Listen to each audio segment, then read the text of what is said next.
anjuran teman-teman sekalian untuk selalu ya menjaga wudhu itu. Ini tidak kalah penting. Jadi setiap wudhu batal, wudhu lagi. Selalu. Jangan hanya wudhu pada saat mau sholat. Tapi usahakan dalam kondisi selalu wudhu. Dan ini manfaatnya sangat besar. Karena di saat misalnya tiba-tiba Anda lagi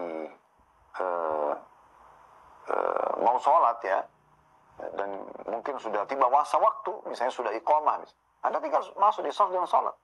Bukan lagi harus antri wudhu misalnya, atau harus berwudhu dulu. Akhirnya membuat Anda masuk satu rakaat dan kehilangan ekstra pahala yang harus didapatkan dari awal takbiratul ihram bersama imam.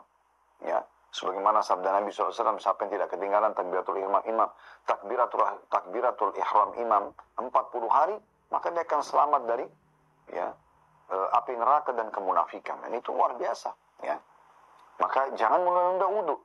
Banyak sekali hadis ya. Di antaranya sabda Nabi SAW dengan hadis yang sahih. Ya, ini diriwayatkan Ibnu Majah dari hadis Thauban radhiyallahu anhu, bahwasanya Rasulullah SAW bersabda, "Istaqimu wa la tuhsu." Istiqamalah kalian, konsisten menjaga perintah-perintah Allah, meninggalkan larangan-larangannya Allah, selalu konsisten. Coba jaga itu, istiqamahkan, ya. Dan kalian tidak usah menghitung-hitungnya. Jangan bilang, oh saya sudah sekian tahun sholat, saya sudah sekian tahun puasa. Enggak usah hitung-hitung. Wa'lamu anna khaira amalikumus shalah, dan ketahuilah amal yang paling baik kalian, yang paling menolong kalian, yang paling suci adalah sholat.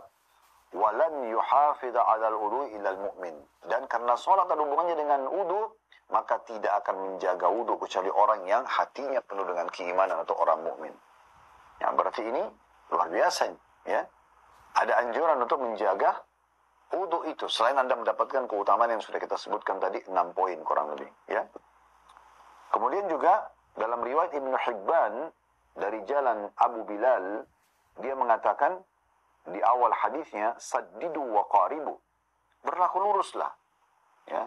Ikuti semua yang dibolehkan, kerjakan dan tinggalkan dilarang, dan berusahalah untuk mendekati, selalu berada di dekat yang benar itu.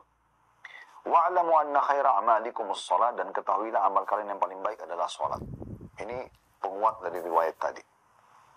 Dan juga ada hadis Nabi SAW yang memotivasi kita agar menjaga wudu, ya.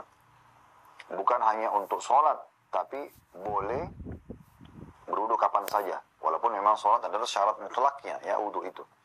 Dari hadis yang hasan diriwayatkan oleh Imam Ahmad, hadis Abu Hurairah radhiyallahu anhu, bahwasanya Rasulullah SAW bersabda, "Laula an asyqa ala ummati la amartuhum 'inda kulli salatin biwudu." Kalau aku tidak khawatir memberatkan umatku, niscaya aku akan memerintahkan mereka agar berwudu setiap kali mau sholat. Ya. Wa ma kulli wudu'in bisiwak, dan setiap kali wudu mereka bersiwak. Ya. Jadi ada pembaharuan wudu, jadi diulangi. Ya, batal wudu lagi. Bahkan kalaupun masih dalam keadaan wudu dan tidak memberatkan, kalau mau sholat wudu lagi, perbaharui wudu tersebut. Itu anjuran Nabi alaihi salatu wassalam, ya. Kemudian juga keutamaan yang ketujuh yang bisa kita dapatkan, tadi sudah kita sebutkan 6, ya. Sekarang yang ketujuh, yaitu kita akan mendapatkan derajat yang tinggi, ya, di surga. Ya. Maksud saya di sini adalah kita akan mendapatkan, ya, kedudukan yang tinggi. Tadi sudah ada penjelasan tentang derajat, ya, tapi masih global. Berarti ini masih masuk di poin yang ke misalnya dari 6 tadi, ya. Selain dia ibadah, kemudian dia pembersihan dosa, kemudian peninggian derajat. Nah, masuk dalam ini. Hadis ini yang saya sebutkan masuk dalam sini. Sebenarnya dia bisa kita pisahkan faedah ketujuh, tapi saya akan masukkan di poin yang ketiga saja, peninggian derajat, ya. Kemudian tadi kita akan mendapatkan cahaya pada hari kiamat, ya. Kemudian juga sudah kita sebutkan tadi akan, ya. Sebentar, saya pastikan lagi, ya.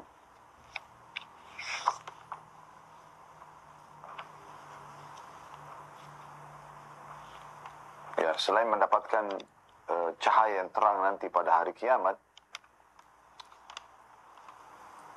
kita juga tadi sudah jelaskan dia akan menjadi,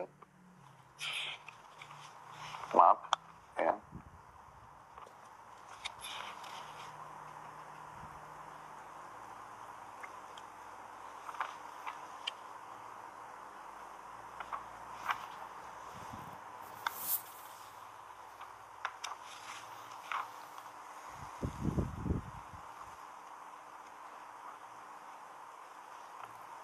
Ya, dia akan nanti mengeluarkan cahaya pada hari kiamat.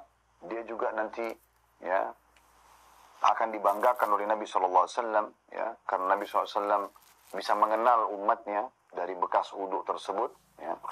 Juga kita akan mendapatkan, ya, atau tadi kita di poin yang ketiga tentang masalah peninggian derajat, itu hadits Bilal radhiyallahu anhu dengan sanad hasan dari hadits Abdullah bin Buraidah dari bapaknya, dia mengatakan, asbaha Rasulullah SAW yawman fada'a Bilalan. Satu hari pernah Nabi SAW tiba di pagi hari dan beliau menemui Bilal. Faqala ya Bilal, kemudian beliau berkata, wahai Bilal, bima sabaqtani ilal jannah. Apa yang menyebabkan kamu mendahului aku di surga? Innani dakhaltul barihatal jannata fasami'tu khashkashataka amami. Sesungguhnya semalam aku dimasukkan ke dalam surga oleh Allah Subhanahu wa taala dan aku mendengarkan suara gerakan sendalmu ya di hadapanku. Padahal Bilal masih hidup di dunia. Faqala Bilal, maka Bilal berkata, ya Rasulullah, ma adzantu qat illa sallaitu raka'atain. Ya. Wahai Rasulullah, aku tidak pernah sekalipun mengumandangkan azan kecuali aku salat 2 rakaat setelahnya. Wala asabani hadathun qattun illa tawadda'tu 'indah. Dan tidak pula aku terkena satu hadas pun kecuali aku pasti berwuduk langsung sesudahnya. Artinya batal wuduk langsung wuduk lagi. Ya.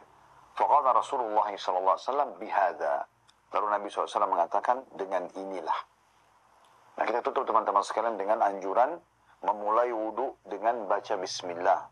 Itu ada hadis yang sangat jelas masalah ini. Dan ada ancaman bagi yang meninggalkannya ya. Sebagaimana Al-Mundhir disebutkan, anjuran untuk tidak melupakan baca bismillah. Sebagian ulama ada bahkan mewajibkan baca bismillah pada saat mau wudhu ya. Sesuai dengan hadis Hasan, hadis ini disebutkan oleh Al-Mundhir dalam kitab beliau dan bab khusus dalam kitab Tahara, bab nomor 9, ancaman meninggalkan tasmiyah pada wudhu secara sengaja atau meninggalkan bismillah ya. Mengangkat hadis ya, yang Hasan yang berbunyi dengan sabda Nabi SAW, la wudu'a liman lam yusammillah. Tidak ada wudhu bagi orang yang tidak menyebut nama Allah. Ya. Kemudian dalam hadis yang lain kata Nabi SAW, la salata liman la wudu'a lahu, ya, dan tidak dihitung atau tidak sah sholat seseorang tanpa wudhu. Wala wudu'a liman lam yadhkur ismallahi alaih. Dan tidak ada wudhu bagi seseorang yang tidak memulainya dengan bismillah. Dan ini poin penting yang harus kita garis bawahi dalam penutupan penyampaian kita ini tentunya. Ya. Tentu ada tambahannya, kalau Anda mau wudu, kalau Anda bisa, itu sangat baik kalau bersiwak sebelumnya. Ya. Itu sunnah Nabi SAW. Sebagaimana hadis laula ana syukka ala ummati la amartum bisiwaki ma'a kulli sholat. Ya. Riwayat yang lain ma'a wudu inda kulli sholat. Ya. Dan hadis itu riwayatnya sahih, diriwayatkan oleh Bukhari dan Muslim. Yang artinya, kalau aku tidak beratkan mengukur, aku memerintahkan mereka bersiwak setiap kali mau sholat. Riwayatkan adalah setiap kali mau wudu untuk sholat. Dan ini juga termasuk sunnah Nabi alaihi salatu wassalam. Ya, Allahu alam. Ini bahasan kita insyaAllah. Semoga bisa diambil faedahnya dan juga Allah subhanahu wa ta'ala mudahkan kita untuk mengamalkan.